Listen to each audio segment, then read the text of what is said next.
Under prime minister Modi and its security advisor Ajit Doval का जो favourite project है दैट इज बलोचिस्तान। अगर किसी को नहीं समझ आ रही है, ब्लाइंड स्पॉट्स है, उसका मेरे पास इलाज नहीं। तो फिर दुश्मन तो वाज़ेह हो चुका है काकर साहब, जब दुश्मन वाज़ेह है, जब दुश्मन वाज़ेह हो चुका तो फिर हमारी स्ट्रेटजी थोड़ी सी मुख्तलिफ और बड़ी एग्रेसिव नहीं होनी चाहिए कि हम सारे अफगानिस्तान में थे और हमसे इंडियन एम्बेसडर आके मिलता था और हमसे धमाके कराता था, सब कुछ करता था। ये बात आपको ठीक करनी पड़ेगी। अब आप बताएंगे कौन नहीं जानता कि इंडिया ये सारा कुछ कर रहा है, तो क्या हमें बताया जाए कि हमें नहीं नजर आ रहा कि हम कुछ इंडिया के खिलाफ कर रहे हैं।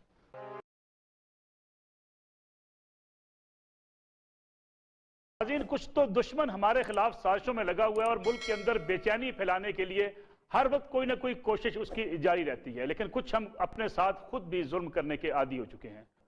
लेकिन कुछ दूसरा वाकया मच के अंदर, बलूचिस्तान के अंदर, जो बलूचिस्तान हमेशा से दुश्मन के टारगेट पर रहा है, वहां कारकुनों को जिस तरीके से शहीद किया गया गोलियां मारकर, वो भी आज आपके सामने है। ये दोनों वाकयात दो चीजों की निशानदेही करते हैं, एक ये हमारी नालायकी की और दूसरी दुश्मनों की हमारे खिलाफ साजिश की।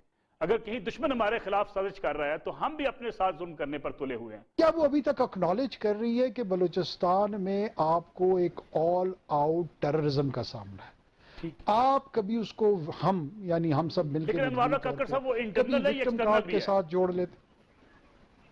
मैं अर्ज करता हूं आपको, देखिए वो दैट इज बलूचिस्तान। अगर किसी को नहीं समझ आ रही है, ब्लाइंड स्पॉट्स है, उसका मेरे पास इलाज नहीं। तो फिर दुश्मन तो वाज़ेह हो चुका है काकर साहब, जब दुश्मन वाज़ेह है, जब दुश्मन वाज़ेह हो चुका तो फिर हमारी स्ट्रेटजी थोड़ी सी मुख्तलिफ और बड़ी एग्रेसिव नहीं होनी चाहिए। सर मैं आता हूं उसमें। अब उसमें प्रॉब्लम क्या है? प्रॉब्लम ये है कि पॉलिटिकली आप डिवाइडेड हैं। बहुत सारे आपके जो अपोजिशन के ग्रोह हैं वो इसको इस तरह समझते हैं कि जनाब वहां पे तो हुकूक की लड़ाई लड़ी जा रही है, आपने उनको डिप्राइव रखा हुआ है, वो अंडर डेवलप्ड हैं। इसमें कोई शक नहीं है कि बलूचिस्तान के बहुत सारे इलाके इंतहाई अंडर डेवलप्ड है। गिलगित बल्तिस्तान के भी हैं, साउथ ऑफ पंजाब के भी हैं, इंटीरियर ऑफ सिंध के भी हैं, खैबर पख्तूनख्वा के जो अर्स्टवाइल फाटा था वो भी हैं। फिर वहां पे लोग रिएक्शन में दूसरी नेशनैलिटी के लोगों को क्यों कत्ल नहीं करते? लोग अफगानिस्तान गए हैं, हर बंदा कहानियां सुनाता था कि हम रूस के बाद हम इंडिया गए, सब जगह गए। हर बंदा कहानी सुनाता था कि शेरू मरी जो था उसकी खैर पख्तमरी के साथ जाबल के कैंप में इंडिया के पैसे पे लड़ाई हुई। जुम्मा खान सूफी ने इतनी मोटी किताब लिखी कि हम सारे अफगानिस्तान में थे और हमसे इंडियन एम्बेसडर आके मिलता था और हमसे धमाके कराता था, सब कुछ करता था। ये बात आपको ठीक करनी पड़ेगी कि एक जगह तो आप कहते हैं दहशतगर्द है, एक जगह तो आप कहते हैं फलां जो है वो जालिम है, फलां जो है वो शरपसंद है, और दूसरी जगह जो बंदा मार के चला जाता है उसको हम कहते हैं हमारा बलोच है, हमारा नाराज भाई है। कहां से नाराज भाई है? ये 11 वाकये हुए, आप मुझे बताइए, सिवाय पॉलिटिकल स्कोरिंग के किसी एक ने कंडेम किया? किसी एक ने कहा आज तक, अभी तक बयान आया? नहीं आया। पाकिस्तान के अंदर इन लोगों ने बलोचिस्तान को सिर्फ नफरत का अलाव बनाया है। जनाब ताहिर आलम साहब, इस्लामाबाद की पुलिस के वाक़े की बाद में बात करेंगे, लेकिन थोड़ा सा आप इसमें ऐड कर दीजिएगा कि खासतौर पे जो बलूचिस्तान के अंदर इस किस्म के वाक़यात होते हैं, फिर कहीं ना कहीं सिविल एडमिनिस्ट्रेशन, पुलिस, उसकी कारकर्दगी पे सवालात उठते हैं। क्या पुलिस भी वहां पर इतनी ज्यादा इफेक्टिव नहीं है कि वाक़यात रोके? दुश्मन तो चाहता है, दुश्मन तो करेगा कोशिशें।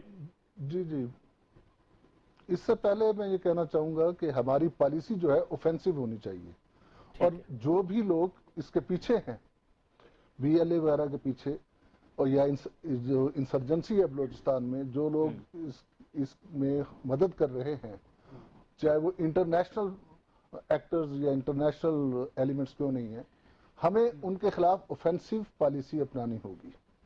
अब आप बताएंगे कौन नहीं जानता कि इंडिया ये सारा कुछ कर रहा है, तो क्या हमें बताया जाए कि हमें नहीं नजर आ रहा कि हम कुछ इंडिया के खिलाफ कर रहे हैं, जब ना हम सफारती सतह पर बलूचिस्तान के मामले को इतना उठा रहे हैं कि इंडिया की जो मुदाखलत है, और ना ही हमें कोई वैसे नजर आ रहा है कि हालांकि इंडिया की भी तो बेशुमार कमजोरी है, उसके पास भी कई ऐसे अलहदगी पसंद लोग हैं, तो उसे क्यों नहीं उन्हें हम क्यों नहीं सपोर्ट कर रहे? लेकिन बहुत शुक्रिया मलिक साहब। देखें, एज वी स्पीक अभी भी वहाँ पे ऑपरेशन इनके हाइड आउट्स के खिलाफ, इनके जो प्रेजेंस है इन टेररिस्ट की, لا انفورسمنٹ ایجنسیز کی ابھی بھی چل رہی ہے. 10 دن پہلے 15 دن پہلے ہرنائی میں بھی ایک ایسا واقعہ ہوا. میں آپ کے ناظرین کے ساتھ شیئر کرتا چلوں. ایک انٹیلیجنس بیسڈ آپریشن جو ہے پچھلے دنوں ان کا ایک کمانڈر پشین کے علاقے میں ایلیمنیٹ ہوا. ایشو ایسا نہیں ہے کہ لا انفورسمنٹ کی پولیٹیکل کلاس اس کی کیا وہ ابھی تک اکنالج کر رہی ہے کہ بلوچستان میں آپ کو ایک آل آؤٹ ٹیررزم کا سامنا ہے.